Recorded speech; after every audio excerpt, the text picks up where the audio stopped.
Bouillon, coco, brocoli. Je suis Rita de la chaîne Ayurnature et aujourd'hui je suis dans la compagnie de Astrid, chef cuistot en Ayurveda, qui est venue faire des recettes chez moi pour qu'on puisse les partager avec vous. Alors Astrid, elle a l'expérience en traiteur en Ayurveda, elle fait des événements, elle est dans la cuisine, elle peut venir chez vous si vous voulez, elle peut se déplacer aussi en France selon les événements que vous organisez et elle fait aussi traiteur, donc pour les petits plats, pour les amis et là aujourd'hui pour la chaîne YouTube de Rita. Donc voilà. Et dans cette vidéo, on va parler de la recette de bouillon coco brocoli. Absolument. Voilà. Donc pour cette recette, les ingrédients principaux, ça va être le brocoli et les champignons. Et en fait, les brocolis, ça fait partie de la famille des crucifères. Donc en général, la famille des crucifères, donc c'est tout ce qui est choux, etc. Ça risque de donner des ballonnements parce que c'est un petit peu astringent. Et donc on a tendance à l'éviter pour les vata. Mais parmi toute la famille des crucifères, le brocoli, c'est le plus digeste. Et en plus, dans le côté naturopathie occidentale, on a la vision de sa richesse en termes de minéraux et de vitamines. Donc il est par exemple très riche en vitamine C, il a plein d'antioxydants, des flavonoïdes, etc. Donc c'est vraiment un légume qui est très intéressant, mais il ne faut pas trop le cuire. Donc il faut le laisser un petit peu al dente. Donc il va être très intéressant et au final, même s'il fait partie de cette famille, il est quand même assez digeste.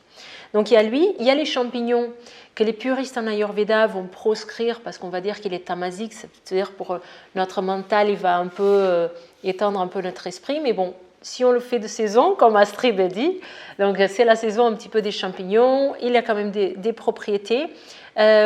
En naturopathie occidentale, on va quand même aller voir certaines vitamines et minéraux qui vont être présents dans les champignons et ils ont un rôle dans l'immunité, tous les champignons compris. Donc on parle beaucoup des shiitake, etc. Mais même les champignons de Paris, s'ils ont poussé dans des bonnes conditions, etc., ils vont aussi agir sur notre immunité. Donc, dans mon approche, ils ne sont pas à négliger complètement. Et puis, un autre ingrédient qui va être important là, c'est le soja. Oui. On va rajouter au moment de servir, en fait, juste un filet de sauce soja sur le dessus qui va permettre de donner un petit goût un peu plus parfumé à l'ensemble du bouillon. Voilà, donc ça fait le soja, la sauce soja, c'est fait à partir de graines de soja qui sont fermentées. Donc il y a ce côté un petit peu salé. Il faut juste faire attention à la quantité de salé que vous prenez au quotidien. Donc à ce moment-là, vous allez ajuster la quantité de salé de sauce soja que vous mettez à la fin dans votre plat. Mais sinon, c'est un plat qui est assez digeste pour les 3 doshas, donc c'est super. Allez-y.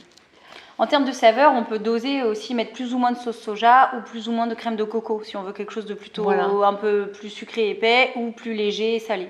Voilà, donc ça agit. Et en fait, en Ayurveda, les goûts, ça va agir non seulement sur le goût, la saveur, donc l'appétit, mais ça va agir aussi dans notre corps. Donc tout ce qu'on va ressentir au niveau du goût, ça va avoir un impact aussi dans notre digestion et dans notre corps de façon générale.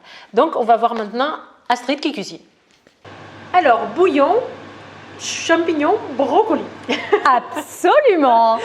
Alors pour préparer d'abord le bouillon, j'ai fait revenir dans du ghee de l'ail, du gingembre frais râpé et quelques petites pincées de paprika. Ensuite, une fois que ça a bien doré, vous ajoutez de l'eau, donc ce qui va constituer votre fond de bouillon. C'est pour ça que le paprika c'est intéressant parce que c'est légèrement fumé comme goût. Vous remplissez d'eau, vous mettez vos fleurettes de brocoli et vos champignons en lamelles. Vous laissez cuire jusqu'à ce que quand vous plantez une pointe de couteau, le brocoli soit légèrement croquant, mais pas trop. Enfin après c'est à votre guise. Et au moment de servir, on rajoute de la sauce soja salée. Voilà. Et le brocoli, en fait, si on le cuit de trop, il perd toutes ses vitamines, donc c'est dommage. Donc c'est bien de le faire al dente. Ouais. Et de faire un bouillon où vous cuisez plutôt à feu doux. Génial. Voilà le résultat du bouillon brocoli champignon. Fais attention pour pas trop. Le moment fatidique de la dégustation, Rita. Oui. Et Astrid. On y va. On y va. Alors moi j'ai vraiment envie de déguster le bouillon, la partie liquide, parce que c'est ça qui est vraiment très nourrissant et c'est très bon. En fait ça vous donne vraiment un liquide qui va être très nourrissant et qui va être très goûteux. C'est très bien, bravo. C'est très savoureux pour l'hiver. Très savoureux pour l'hiver. Pour l'été aussi. Vous pouvez avoir la recette en intégrale, en pas à pas, en cliquant sur le lien en description pour avoir l'e-book gratuit. Et on vous dit à la prochaine vidéo. À bientôt. À bientôt.